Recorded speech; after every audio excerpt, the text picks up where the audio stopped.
Discours souverainiste, soutien de la Russie, pourquoi Kémy Séba est dans le viseur de la DGSI? Le président de l'ONG Urgence panafricaniste, Kémy Séba, a été interpellé mardi à Paris par la DGSI, suspecté d'intelligence avec une puissance étrangère, avant d'être relâché jeudi sans poursuite. Ces dernières années, son discours souverainiste et anti-occidental a séduit plusieurs juntes militaires, sous influence russe, au Sahel. Le militant anticolonialiste français Kémy Séba donne une conférence de presse le 26 juin 2020 à Paris. Le militant anticolonialiste français Kémy Séba donne une conférence de presse le 26 juin 2020 à Paris. Les renseignements français le surveillent de près. L'activiste panafricaniste Kémy Séba a été interpellé, mardi 15 octobre, et placé en garde à vue dans les locaux de la Direction générale de la sécurité intérieure, DGSI, à Levallois-Perret, Hauts-de-Seine, suspecté d'intelligence avec une puissance étrangère. Un crime passible de 30 ans de prison et 450 000 € d'amende. Il a finalement été relâché jeudi matin, sans poursuite.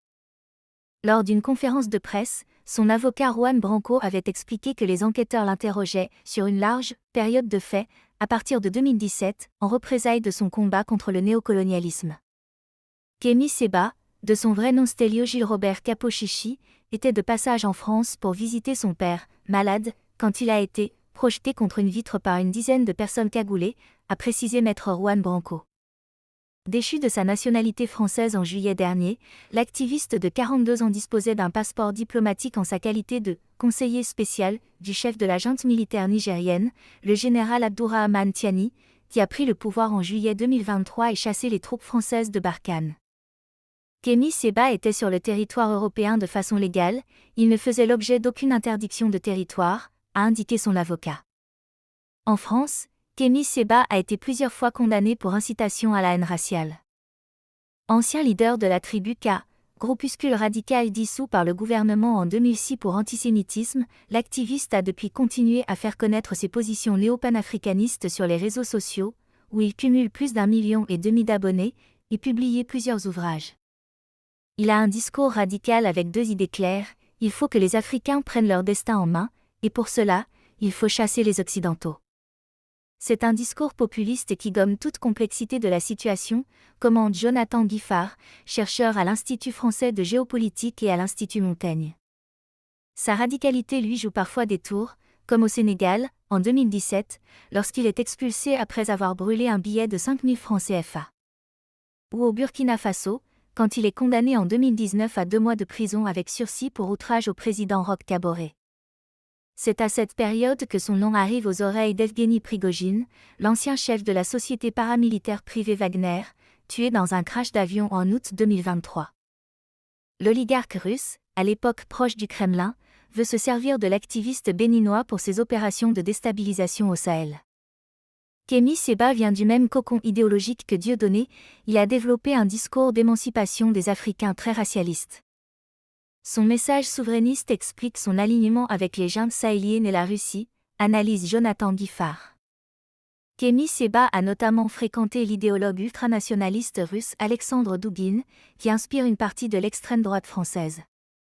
En 2023, une enquête menée conjointement par Jeune Afrique, Arte et Die Welt a révélé que Wagner avait financé à hauteur de 440 000 $ des opérations de l'ONG Urgence panafricaniste sur le continent africain entre 2018 et 2019.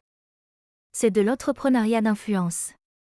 On cherche à se faire de l'argent et à s'utiliser réciproquement pour faire valoir un message, en l'occurrence du néo-panafricanisme radical pour Kémy Séba, et côté russe un agenda très souverainiste, anti-néocolonial. L'idée est de légitimer la présence russe parallèlement au discrédit de la présence française, analyse Maxime Audinet, chercheur spécialiste de la Russie à l'Institut de recherche stratégique de l'école militaire, IRSEM. Selon Kémy Séba, la collaboration avec Evgueni Prigojine aurait pris fin quand ce dernier lui aurait demandé de mener des actions violentes. Kémy Séba n'a jamais masqué ses actions et partenariats avec de très nombreuses forces géopolitiques qui font contrepoids à la puissance américaine, que ce soit le Venezuela, Cuba ou la Russie, l'a défendu mercredi son avocat Juan Branco. Lors d'une conférence tenue à Bobigny, Seine-Saint-Denis, en mars 2023 et captée par une équipe de France 24, Kémy Séba a revendiqué avoir joué un rôle dans les bouleversements géopolitiques au Mali et au Burkina Faso et s'en était pris au président sénégalais d'alors, Macky Sall, si tu ne laisses pas l'opposant politique Ousmane Sonko tranquille, tu vas comprendre aussi, sous-entendant que le Sénégal pourrait connaître les mêmes putschs qui ont secoué la région. Ces dernières années, le département d'État américain a identifié Kémi Séba comme un important colporteur de désinformation et de propagande russe. En France aussi, le député Renaissance et ancien président de la commission défense de l'Assemblée nationale, Thomas Gassillou, l'a accusé d'être un relais de la propagande russe et de servir une puissance étrangère qui alimente le sentiment anti-français. Est-ce pour cette raison que l'activiste a été arrêté par la DGSI ? Si son influence réelle est difficile à évaluer, c'est aussi une manière pour la France de montrer qu'elle prend au sérieux les activités de subversion russe à son égard, estime le chercheur Jonathan Guiffard. Une chose est sûre, Kémi Séba devrait profiter de cette interpellation pour mettre en avant son image de martyr politique et continuer à gagner en influence, au moins sur les réseaux sociaux.